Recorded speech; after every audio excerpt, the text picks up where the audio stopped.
Hey guys, it's Miss Arlequin, and in today's video we are going to be learning our new set of vocabulary words from our next unit text, an article entitled The Year of the MOOC. Alright, so first things first, make sure you have your vocabulary sheet in front of you. We're going to go through our new vocabulary words, and you are going to circle the number that rates your prior knowledge of the word. Remember, we're using a 1 through 4 scale, 1 being you've never seen or heard the word before, a 4, you're an expert on the word, you could teach it. You're going to come to class tomorrow, you're going to tell me to sit down, and you're going to take over teaching these words to the class. All right, our first word is versed. Second word is ensure. Third is devise. Fourth word is sparse. Fifth is serendipity. And the sixth word is blatant. All right, so we're going to start with versed. To be versed in something is to know it well and have experience with it. So if you're versed in something, you're basically an expert. But it is an adjective, so you're going to use it to describe a person, usually, right? An expert has to be a person. And it's basically just, again, having knowledge about something. A lot of times, it'll be combined with the word well, like you're well versed in something. But it could also be the opposite. You could talk about somebody being poorly versed in something. He is so well versed in French cooking that he could almost be considered a master chef. All right, our next word is ensure. When you ensure that something will happen, you guarantee it. For example, all that homework is basically going to ensure that you'll have no time for fun this afternoon. So when you're ensuring something, you're making sure, making something certain, or making something safe. That's another way to use this word. In order to ensure, or in order to guarantee that this type of accident will never happen again, the owners hung up warning signs all over the staircases. So a very easy way to use this word, since it is a synonym with guarantee, would be to just come up with a sentence where you're trying to use the word guarantee, and then you just replace it with the word ensure. All right, our next word is devise. To devise something is to just basically figure out a plan. Men twirling long mustaches might devise a plan to tie someone to the railroad tracks. That's very, very popular in old-time cartoons and movies. So when you're devising something, you're inventing or you're planning something, it has the connotation of being difficult. Usually, you don't have to devise something unless it is a complex task. So when I think about devising something, I think about really having to put your brain to good use, maybe even working with a group of people to come up with that plan. They have devised a new method for converting sunlight into electricity. Again, this is something that would take a lot of brain power to come up with. That's my brains there. Hope you guys like my artistic skills. All right, our next word is sparse. Something that's sparse is thin, not dense. So if you're looking for the perfect place to build a treehouse, a sparse forest is probably not your best bet.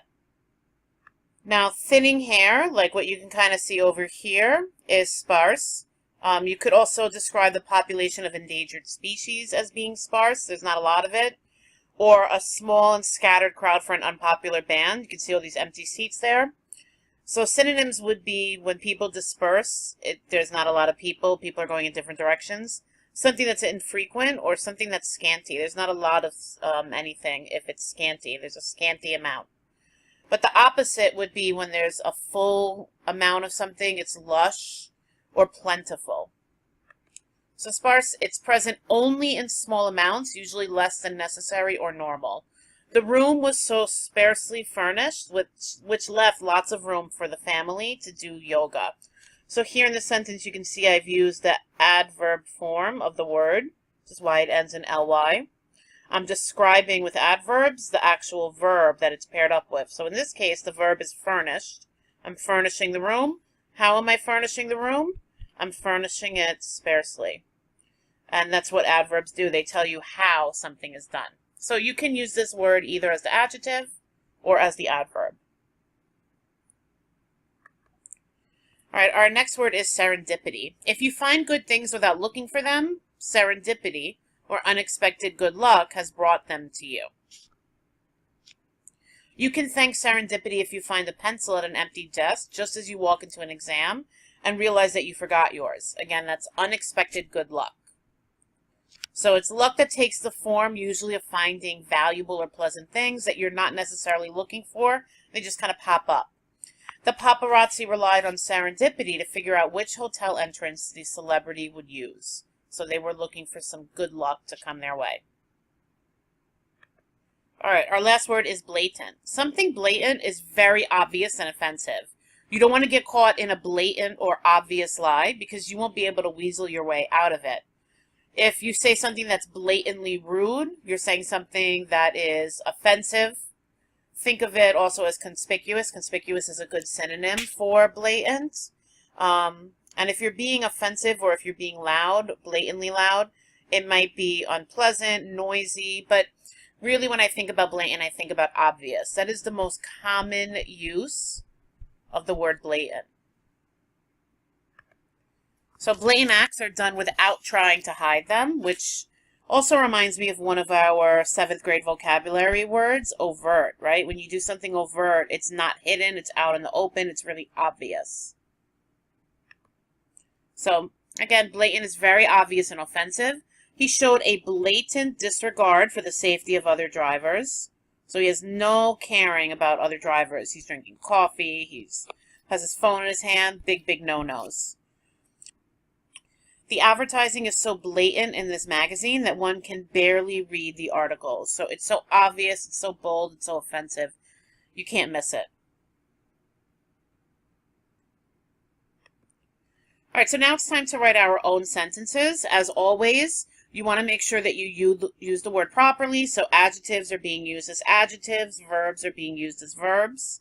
And you want to make sure that you have context clues. So as always, think about the 5 W's. Try to make your sentence as detailed as possible, which is where the 5 W's come in. Remember, as always, you will get extra credit if you write 2 sentences for each vocabulary word. And you will get bonus swag points if you're able to use any previous vocabulary words in your sentence. So, of course, you're still using the current word, but then you have some additional words as well. Now, those include any 6th grade or 7th grade vocabulary words. If you've forgotten those, just check the Google Drive Student Resource folder where you will find vocabulary lists for all of our middle school vocabulary words.